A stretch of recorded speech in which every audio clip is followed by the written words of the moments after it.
Aren't you glad you're a Christian? All right, I got to take your picture. So put your masks on. On the count of three, say coronavirus.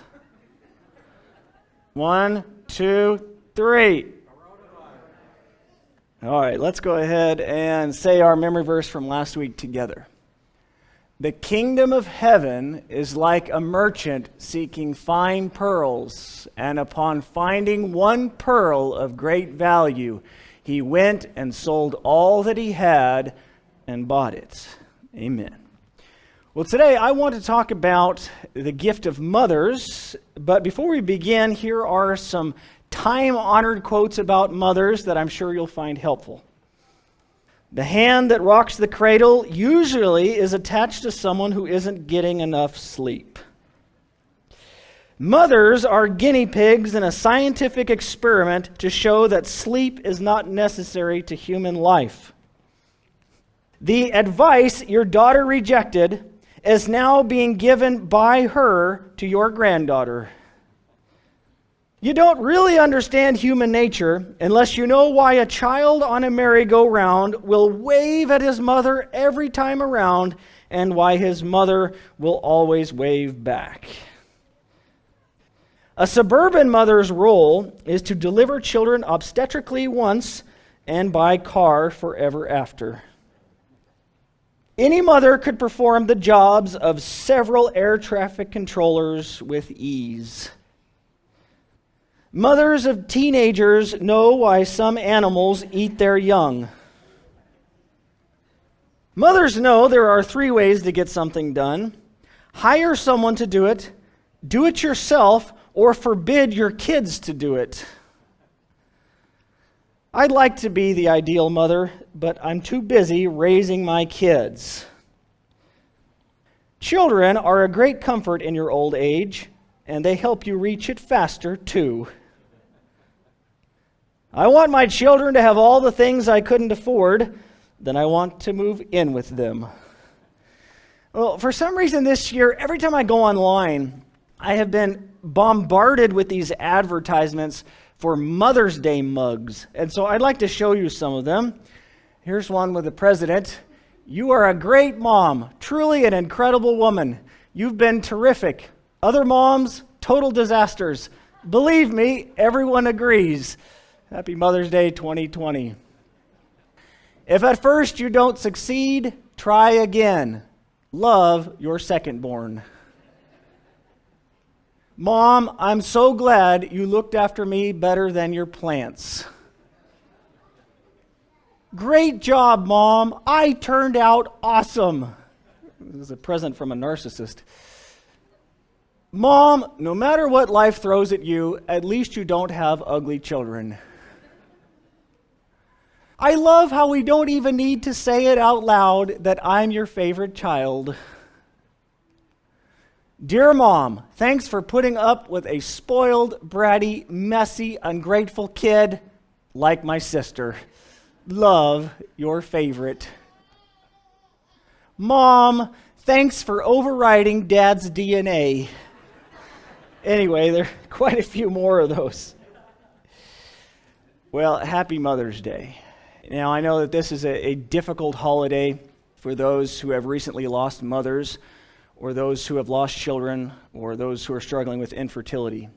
But you need to know that you have a God who loves you and who remembers you. And for the rest of us, we need to be sensitive of that, and we need to be there for them as mothers and children spiritually in this spiritual Christian family. Well, I'm certainly happy to live in a country where we honor mothers. We celebrate Mother's Day to show respect to one of, if not the most influential person in our lives. And yes, for some, their mother wasn't there or wasn't very nice. But for many of us, besides the fact that we were formed in her womb, without mothers, none of us would be here. Well, we've usually spent our most formative years with our mothers, and we have very fond memories and a very close connection to her. Well, here's another Mother's Day mug that shows some of the things that mothers are for us.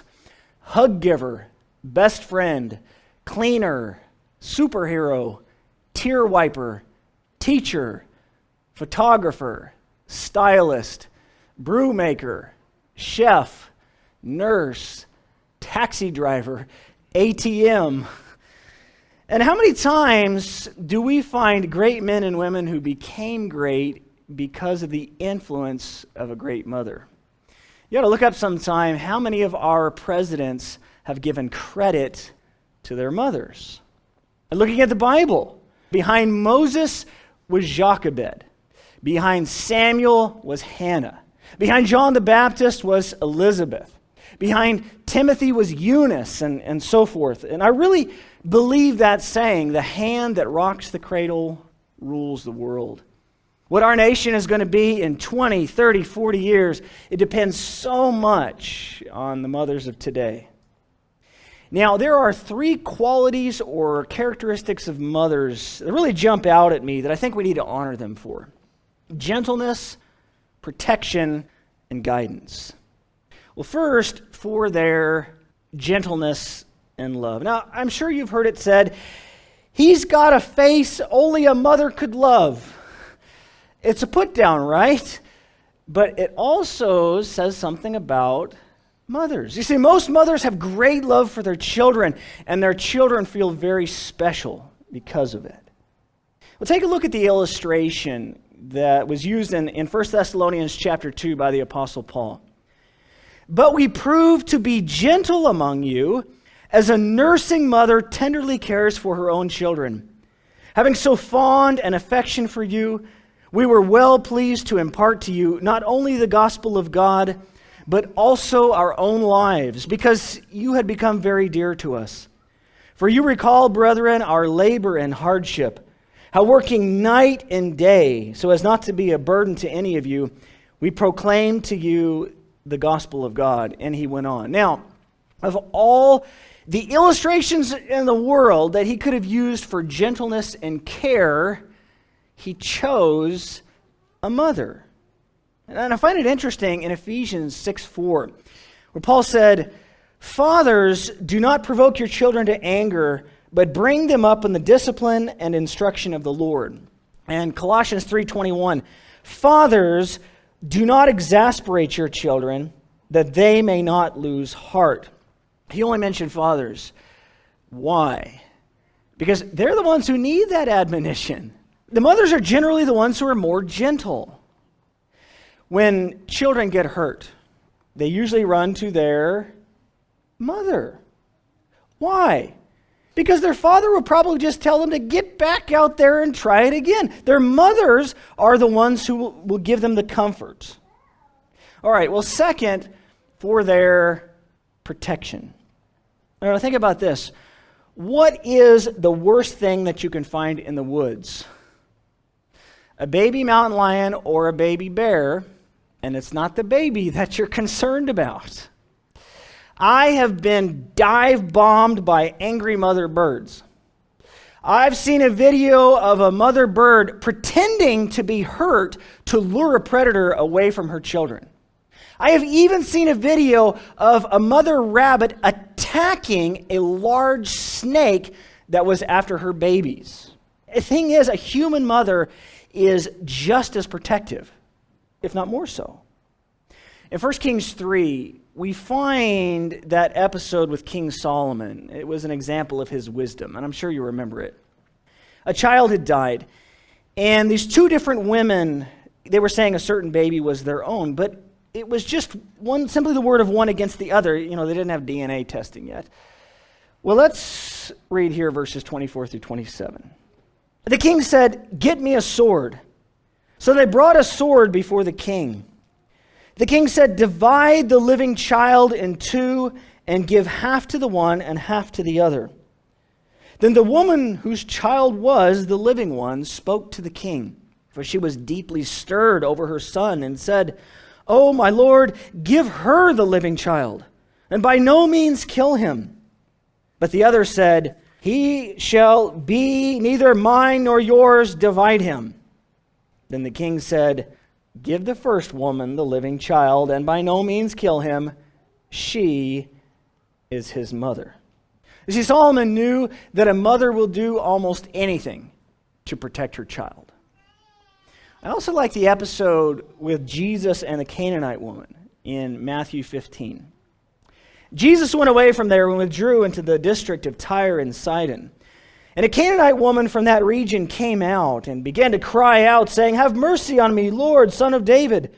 My daughter is cruelly demon-possessed." But he did not answer her a word. And his disciples came and implored him, saying, "Send her away, because she keeps shouting at us." But he answered and said, "I was sent only to the lost sheep of the house of Israel." But she came and began to bow down before him, saying, "Lord, help me."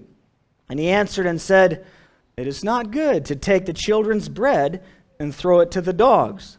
And that was a term that was sometimes used for the Gentiles, who they don't worship the true God. But she said, "Yes, Lord, but even the dogs feed on the crumbs which fall from the master's table." Then Jesus said to her, "O woman, your faith is great. It shall be done for you as you wish." And her daughter was healed at once. Now, I think he was obviously testing her faith, but notice her dogged determination, excuse the pun, in behalf of her daughter. She wasn't going to take no for an answer. I'm sometimes amazed at what a mother will go through for her children. And I'm sure you have stories from your own life. I mean, I certainly do. And third, for her guidance. See, they're the ones who teach us the basics of life, and often so much more. As it says of the Proverbs 31 woman, she opens her mouth in wisdom, and the teaching of kindness is on her tongue. Now, there are many different kinds of mothers. Beautiful mothers, and rich mothers, and smart mothers, and talented mothers. But the best kind of mother is a godly mother. Proverbs 31:30. Charm is deceitful and beauty is vain, but a woman who fears the Lord, she shall be praised. She's not a perfect mother, but she's an intentional mother who is teaching her children about God and trying to direct them to heaven. In 2 Timothy 1:5, Paul wrote, "Timothy, for I am mindful of the sincere faith within you, which first dwelt in your grandmother Lois and your mother Eunice, and I am sure that it is in you as well." Without Lois and Eunice, there probably wouldn't have been a promising young evangelist Timothy. See, much of the reason that I'm a preacher is because I had a Lois and a Eunice. In 2 Timothy 3, he said, "You, however, continue in the things you have learned and become convinced of, knowing from whom you have learned them, and that from childhood you have known the sacred writings, which are able to give you the wisdom that leads to salvation through faith, which is in Christ Jesus." You remember from Ephesians 6:4 that Paul told fathers to bring up their children in the discipline and instruction of the Lord. Why say that to fathers and not to mothers as well? Well, one, because fathers are to be the spiritual leaders in the home.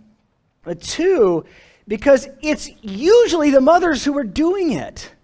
But the fathers, they need to get on board, and they need to get involved as well. See, before school, my mother would often read the Bible to me while I was eating breakfast. And she would make sure that I made it to Bible class and to VBS and things like that. Betzel Barrett Baxter, well-known preacher back in the day, well, he said this in one of his sermons. "One of the greatest blessings of my own life was a childhood guided and supervised by a devout Christian mother. Each afternoon, it was her requirement that I should take an afternoon nap. But rather than an hour of rebellion, it was a favorite hour, because she made it pleasant by telling in her matchless way some story from the Bible. In later years, when I was old enough to read the Bible for myself and to realize what it meant to be taught the message of the Scriptures, I was amazed to discover that there was no major story in the Scriptures that I did not already know." And so, let's thank God for their gentleness, their protection, and their guidance. And let's honor them for that. See, parental respect, it's definitely a part of God's plan. The fifth of the 10 Commandments in Exodus 20. Honor your father and your mother, that your days may be prolonged in the land in which the Lord your God gives you. Proverbs 6:20. My son, observe the commandment of your father, and do not forsake the teaching of your mother. Proverbs 15:20. A wise son makes a father glad, but a foolish man despises his mother. Proverbs 23:22. Listen to your father who begot you, and do not despise your mother when she is old. Proverbs 30:11 says with a very negative tone, there's a kind of man who curses his father and does not bless his mother. And it later talks about the eye that mocks a father and scorns a mother in verse 17. Proverbs 31, it speaks of the woman whose children rise up and bless her. Ephesians 6:1-3. Children, obey your parents in the Lord, for this is right. Not for they are always right, but for this is right. Honor your father and mother, which is the first commandment with a promise that it may be well with you and that you may live long on the earth. Of course, one very practical way is she tells you to look both ways before crossing the street. We also have the example of Jesus. We can see that Jesus obeyed his mother in Luke 2:51. And that was the episode when he was 12 and they had lost him. And he went down with them and came to Nazareth, and he continued in subjection to them, and his mother treasured all these things in her heart. We also find Matthew 15 and Mark chapter 7, where he rebuked those who would try to get around the law of honoring your father and mother, specifically of taking care of them in their old age. And then he made sure that his mother would be taken care of after he was gone in John 19. Standing by the cross of Jesus were his mother and his mother's sister, Mary, the wife of Clopas, and Mary Magdalene. When Jesus then saw his mother and the disciple whom he loved standing nearby, he said to his mother, Woman, behold your son. Then he said to the disciple, Behold your mother. From that hour, the disciple took her into his own household. With all the pain and the agony and the abuse and the sin of the world, 1 Peter 2:24, Jesus was still concerned about his mother. You see, even on the cross, he's teaching us the importance of loving our mothers. Now let's think about this from her perspective. She finally understood what Simeon meant when he held Jesus as a baby and made that prophecy in Luke chapter 2. A sword will pierce even your own soul. There's an old African-American spiritual called Take My Mother Home.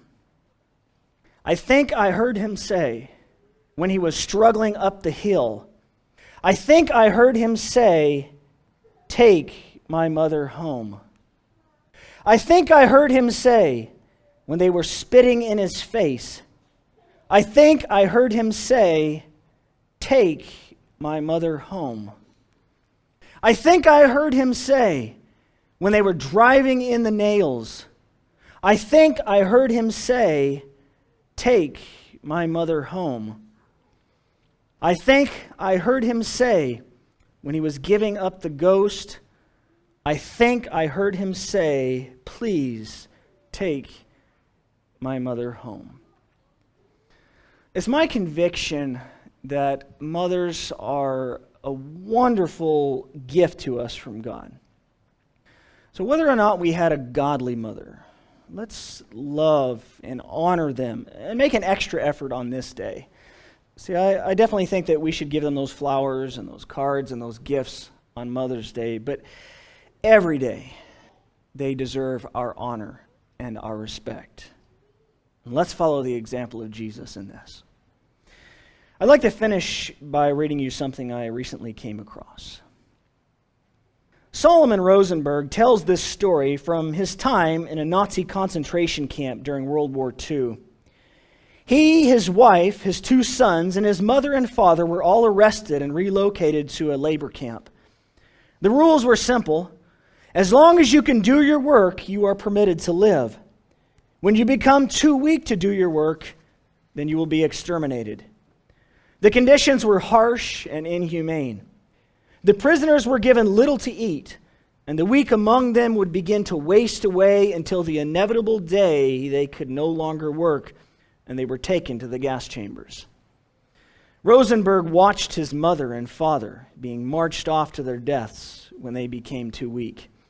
He knew that his youngest son, David, would be next, because David had always been a frail child. Every evening when Rosenberg came back into their barracks after his hours of labor, he would search for the faces of his family. When he found them, they would huddle together, embrace one another, and thank God for another day of life. But each day, David looked just a little bit more frail, and Solomon always feared the next day would be the day he was taken away. One day, Rosenberg came back and couldn't find his family.